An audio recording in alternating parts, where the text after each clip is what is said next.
2024 shapes up to be a bitter rematch. Longtime Republican pollster Frank Luntz is sharing some never-before-seen video from his focus groups, sharing it with Outfront. Take a look. How condescending was Obama? I couldn't stand to watch that guy. He just looked down on top of everybody. Trump will get down in the dirt and work with you.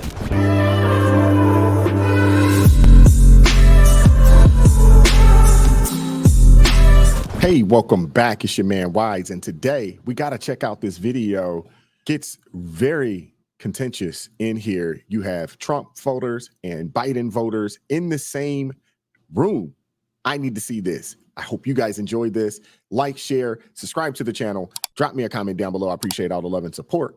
And without further ado, let's go. How condescending was Obama? I couldn't stand to watch that guy. He just looked down on top of everybody. Trump will get down in the dirt and work with you. So Obama you would never have done that. You want respect, but you have a president who takes on women, minorities, everything but white And you know what? males. He won the election. And he won. He didn't get and the you guys popular can't vote. handle that. He didn't. I don't know why he's racist. You have to ask him. Because he says something. He says all those Mexicans are rapists and murderers. Okay, and then yes, he did say that. Yes, he did.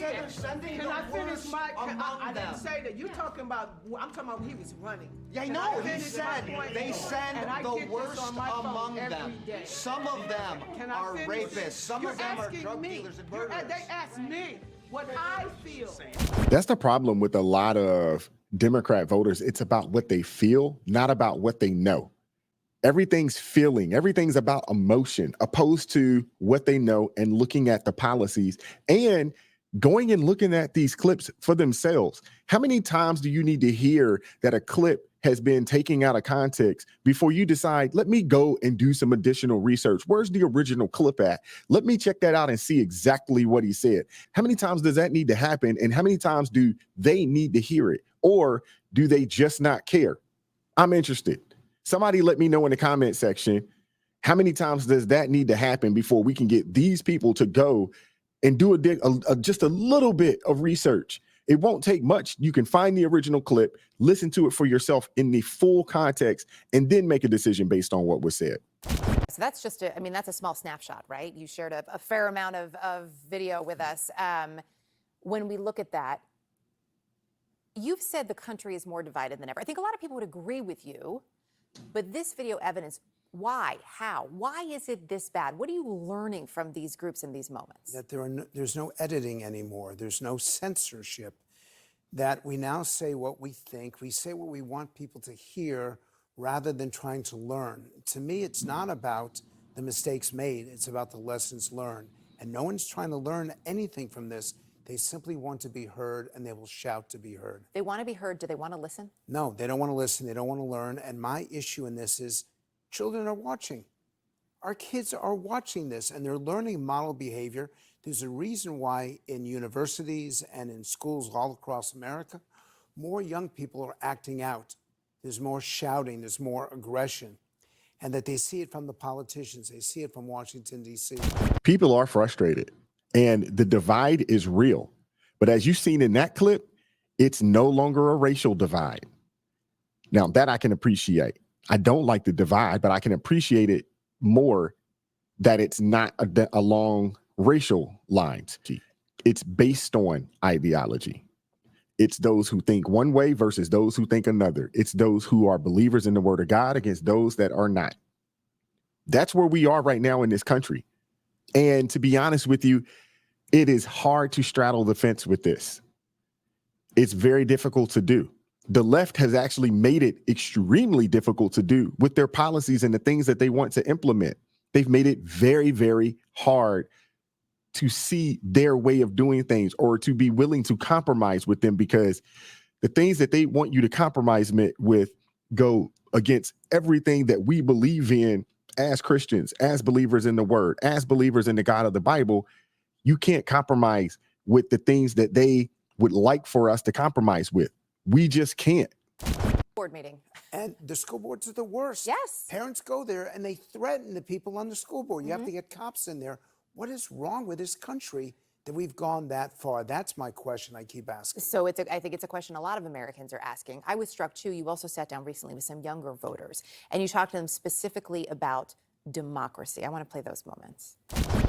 Is our democracy in danger of failing? Raise your hands if you say yes. Wow, I'm shocked at how many. Does anyone here, by a show of hands, think our democracy is truly strong? You got 2 people, that's it. 2 hands. We're in trouble. We're in trouble. I don't know what to do about it. This is my craft. This has been my trade for the last 30 years. I've been seeing this get worse and worse. 74% of Americans now say they're mad as hell and not going to take it anymore. 83% say we're more divided than we've ever been. Even people 65 and older, old enough to remember the killing of Martin Luther King, Bobby Kennedy, our cities burning down. They say this is the most divided it's ever been. They're mad as hell. They're not going to take it anymore. You said, what, 74%? But why are they mad? Can they articulate why they're mad? Yes, they believe they've been ignored, forgotten, and the worst of all, betrayed. And I'm paying attention to the words and phrases they use because the stronger the language, the greater the anger.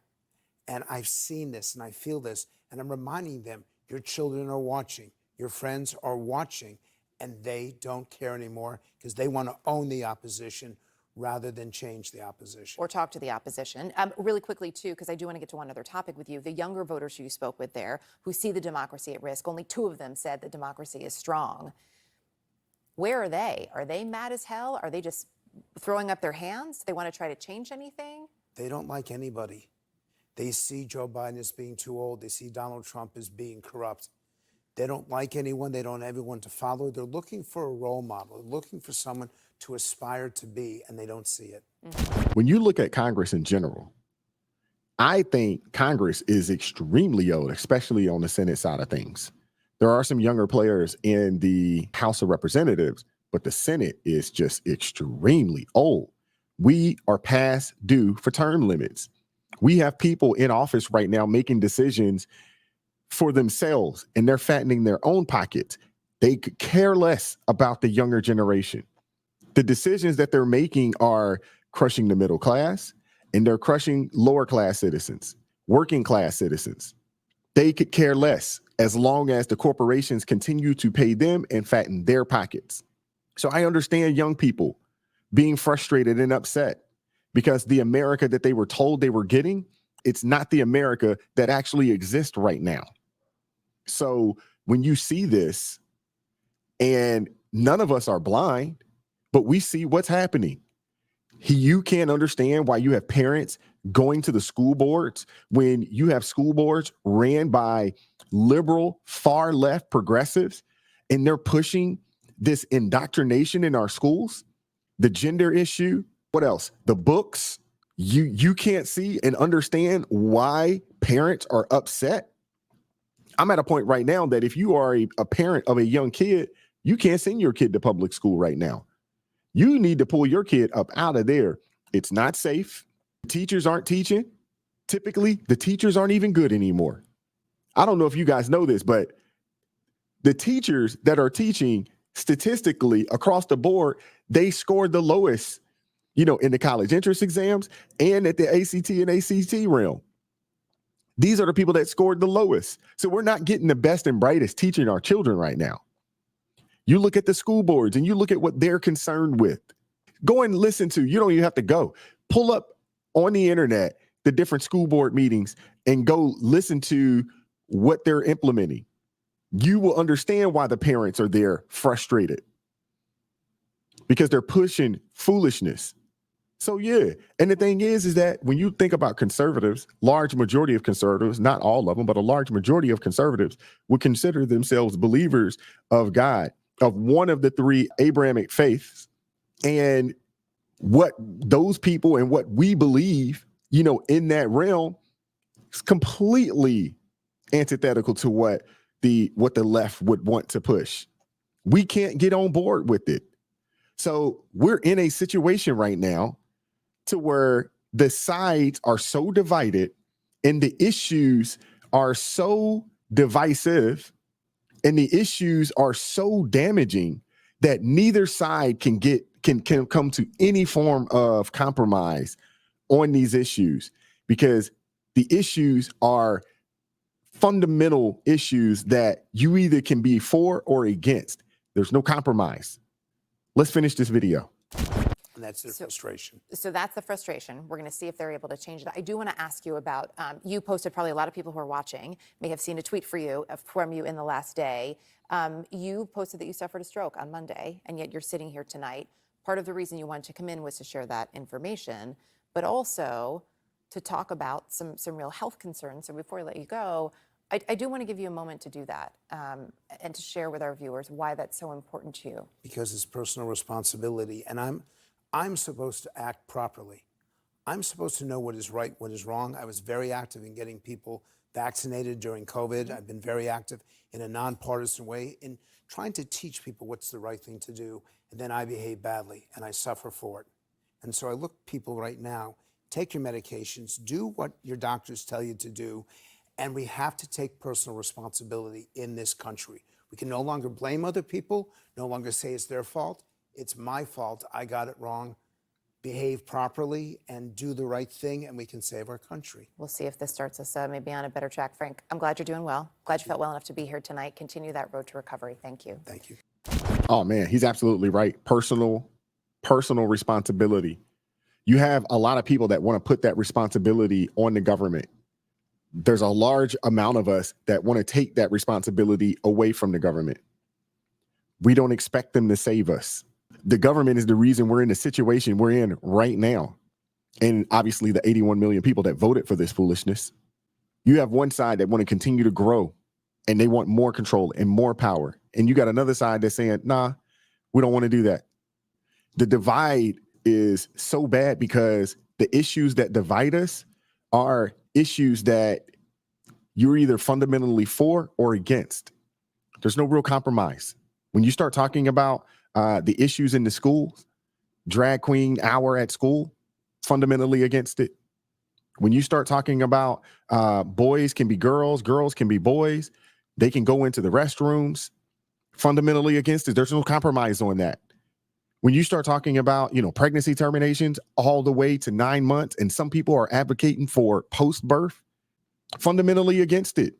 There's no compromise there. That's the problem. You can't compromise on these issues. Where and how? And I don't blame the young people for feeling the way that they feel. Although we don't live in a democracy, and I wish one of those young people, were smart enough to realize and understand we don't live in a democracy. We live in a constitutional republic, and I wish they understood that. Is the republic, are we in fear of losing the republic? That's an absolute fear. And if the Democrats had it their way, they would get rid of it. You have one party advocating to get rid of the Constitution. You have one party that wants to implement a complete change fundamentally to the core of this nation. It's not us. It's not the conservatives. It's not folks that, are part of the quote unquote Republican Party. You have a side that fundamentally would like to change everything about this country.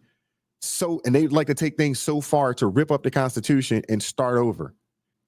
Lord help us if that ever happens. It really would be time to pack up and go somewhere else if that was to happen, if these people had it their way. Let me know what you guys think. Like, share, subscribe to the channel. Drop me a comment down below. I appreciate all the love and support. Keep God first in your life. Stay prayed up. It's crazy out here. Make sure you stay prayed up. And I'm going to catch up with you all next time. Peace.